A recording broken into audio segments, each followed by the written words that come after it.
Hey everyone, it's Rich Tarani. Thanks for watching. We're here with Matt Scully with Kaseya. How you doing, Matt? Rich, how are you?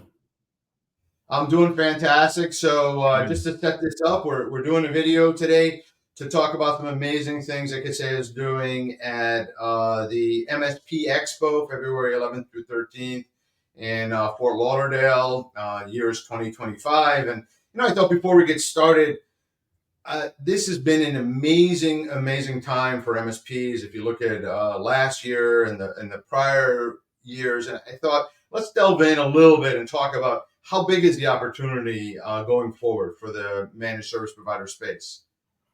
Well, yeah, I mean, this is something for some veterans like us, like right, that have been in the channel for 10 plus years. We have been talking about not necessarily these opportunities, but these threats that are out there, not just to enterprise companies, but also the small to medium-sized businesses. And the MSPs are the keys to that protection. So, I mean, where historically small, medium-sized businesses didn't necessarily have access to these cybersecurity tools through the channel, they do. So, with as the threats get louder and get stronger and get more strategic, the MSP position role is needed more than ever. So, it's a great time to be an MSP. Yeah, it's really fantastic. And if you look at the stats and the charts, they're growing. The amount of interest they're getting from other companies to be acquired is off the charts as well. Whether it's MSPs looking to just expand in general, or private equity, or combo of private equity and MSPs, or adjacent companies looking for the MSPs bring to bear, which is relatively low churn, predictable revenue, predictable growth to some extent, and uh, unfortunately a predictable need. And I say unfortunately only because of the cybersecurity part of it is, and that is that the threat actors are getting worse, and so there needs to be a proactive and continuous response. But there's also the other side of the MSP business, which is keeping companies just more productive and just humming along and maximizing the productivity. So that's kind of a two-sided opportunity for MSPs, right? I would say the third side is that these some of these guys were former break fix shops, and they dabbled into the MSP arena.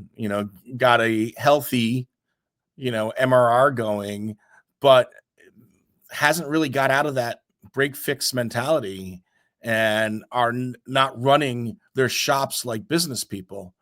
And I think that the opportunity is there for acquisition from some of the stronger MSPs to go and take that client base and offer them more, secure options than that they've been historically receiving.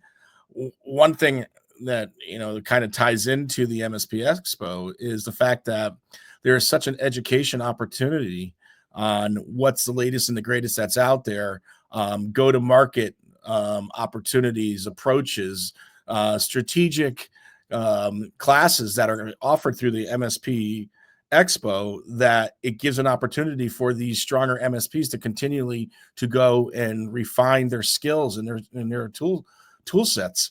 So I think it's important that MSPs do attend these shows, because again, it's something that's going to benefit them not only now but also into the future.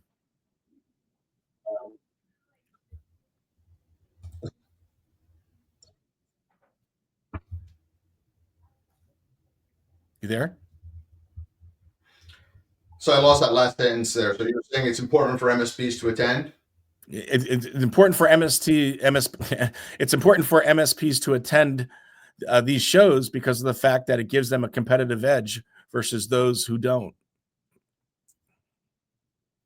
Yeah, absolutely. And it's multi-part, right? So we're going to hear from great companies like I say at the show, and others, really the who's who. It's not just the existing power players in the market, but there are a lot of upstarts that are disrupting the market, which MSPs need to know about. But then there's the conference sessions, which so you can see exhibitors in the exhibit hall, right? Like a traditional event, but then also you've got great conference speakers and sessions and panels. You can speak with the panelists afterwards, the moderators, right, top analysts at the show, and then the one which is always underestimated, and that is the opportunity at a trade show for the networking and to talk to peers that are doing something similar to you, but maybe in a different location in the country, or something adjacent to what you're doing. And the ideas that you can get from just sitting at a lunch at an event like this is really something I couldn't even predict. You can't even predict ahead of time. It's just, you go there and you speak with people, you shake hands at the table when you're having a lunch, or when you're at a session right next to someone, or even at the different receptions in the exhibit hall. There's just a level of communications and trust between this MSP community, which allows them to share, especially if you're obviously not in the same village, but if you're working in a different state or something like that, they're so open and sharing, and I think that's fantastic, and it's really a great opportunity, especially now at the start of the year when companies are in their budget cycles, to look and evaluate new vendors and tools and make your company better, right? Yeah, I agree. I think a major success of from the MSPs is the fact that they have, whether they're formal or they're not formal, mentorships. I can look today at the most successful MSPs that we work with, and I remember them back in 2016, 2017, when they were just small, coming from that break fix world into the MSP world, and how they got involved in peer groups, accountability groups, how they put themselves as part of product boards, advisory boards, those types of social circles that help them grow their business. I mean, historically, these guys weren't coming off as businessmen. I mean, there never really was a person that woke up in the 90s that said, you know what, I want to be an MSP, right? But, you take 2020, when the world completely came to a standstill and the economy, was stuck. It was the MSPs that got us through those first couple of weeks, those months, and then finally the year. And it was them that put their lives online, went through places that where, people were sick or could have been sick, risked their families. I mean, when you look at it, it was a very incredible process. And they were very, very nimble. They were able to pivot. And I truly believe this world, not just the United States, owes them a major piece of gratitude.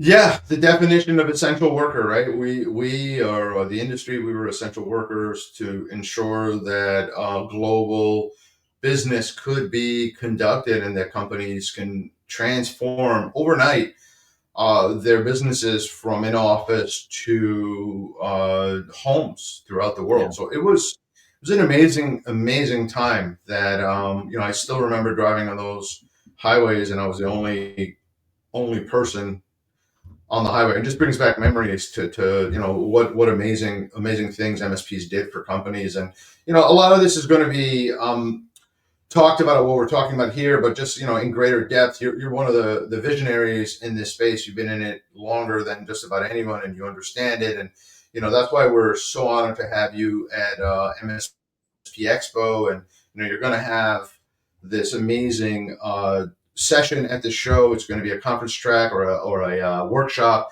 that people Yep. really can't afford to miss. You want to go into that a little bit? Yeah, what we're going to do is, right now the MSP competition is stronger than ever. As a matter of fact, when we did the state of the channel survey report, where we interview over 1,500 MSPs and talk to them about things that keep them up at night, a lot of it's competition. And that wasn't really something 5-7 years ago that they necessarily had to worry, because they were sort of first to market on a lot of stuff. So now, ways that they're able to stand out from the competition really comes down to that customer experience, that customer impression. So a big part of that workshop that we're going to be doing is going to be talking about how can you improve that customer experience? What are small things, and as well as large things, that you can do that are going to improve that customer experience. That's going to make you stand out from the competition. So we're gonna be talking about that, and that's just a piece of the overall workshop that we're going to be doing. But it's going to be a major piece, and it's going to make you much more equipped to tackle 2025. Which is great because, ultimately after COVID, after companies trying to figure out, where they are going to be in this world in terms of, are they going to be an acquisition target, or are they going to be an acquirer, or are they going to just want to grow organically and fend off the competition? So those seem to be the three different options. And it sounds like in any one of those scenarios, you need to be more efficient, more productive, maximize revenue, help your customers, lower your churn, increase your valuation, right? No matter which of those angles you're taking, you have got to rely on technology, networking, integration of this tech to make your company better, your organization better, right? So it's just, it doesn't matter what you're going to do with your future MSP. You need to be at events like this. And I don't want to say anything negative about any of the other events or other great events, but we happen to think MSP Expo is just extremely focused for the MSP, and working with you guys makes it that much better, right? Yeah, I completely agree. I mean, to go on to your point, I believe that there's three reasons MSPs work with vendors. One, the technology is good. Two, they can make money off it. And three, they like their rep, and what this workshop is going to do is really highlight those three and find ways that they're going to be even the vendor to MSP relationship is strong, that it's going to also be something that they're going to be able to pass on to their clients as well.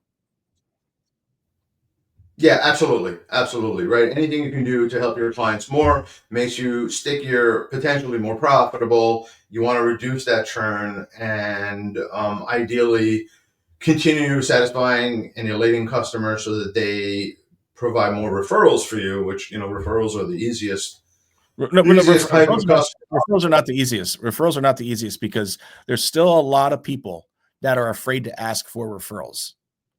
And it's mind-boggling to me because referrals are easily by far the strongest source for new business. It absolutely is. But there's still people that don't know necessarily how to celebrate their success, how to monetize off the success that they have. So yeah, your referrals are great. They're the number one source for new business. All the money that people put into marketing, all the money that people put into SEO, all that stuff, it's still referrals. Referrals are the number one source of business.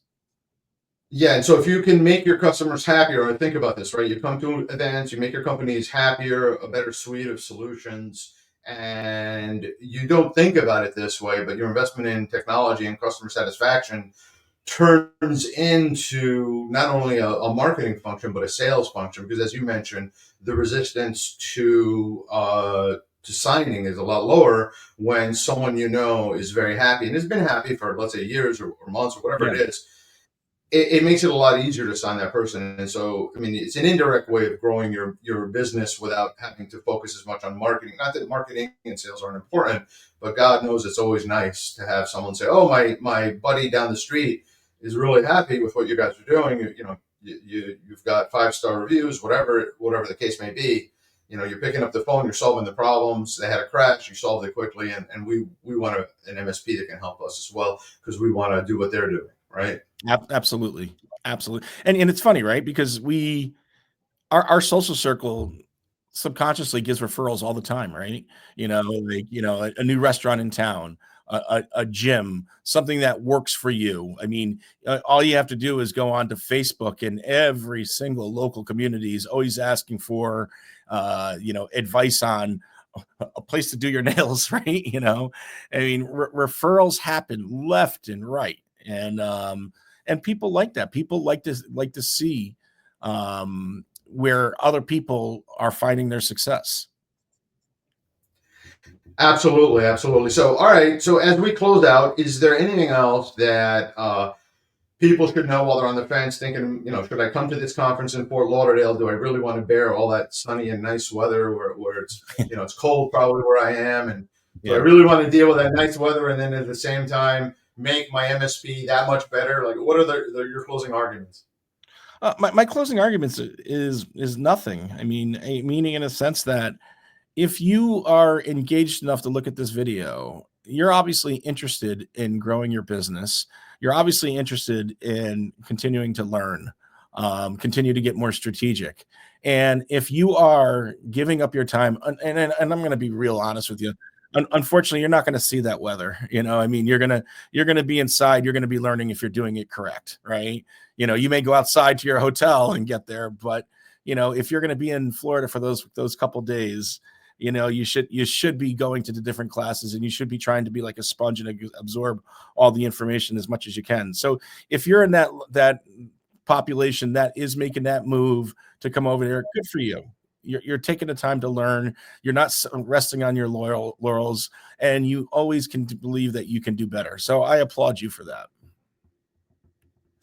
Matt, thank you so much. And Yeah. to those of you that watch this video, thank you for watching. And we can't wait to see you in Florida the 11th through the 13th of February. And you can register at mspexpo.com. And if you have more questions about Kaseya, you can just go to kaseya.com and hopefully come to the event and speak with them live. Awesome. Great. Thanks, Rich. I really appreciate your time. Take care, bud.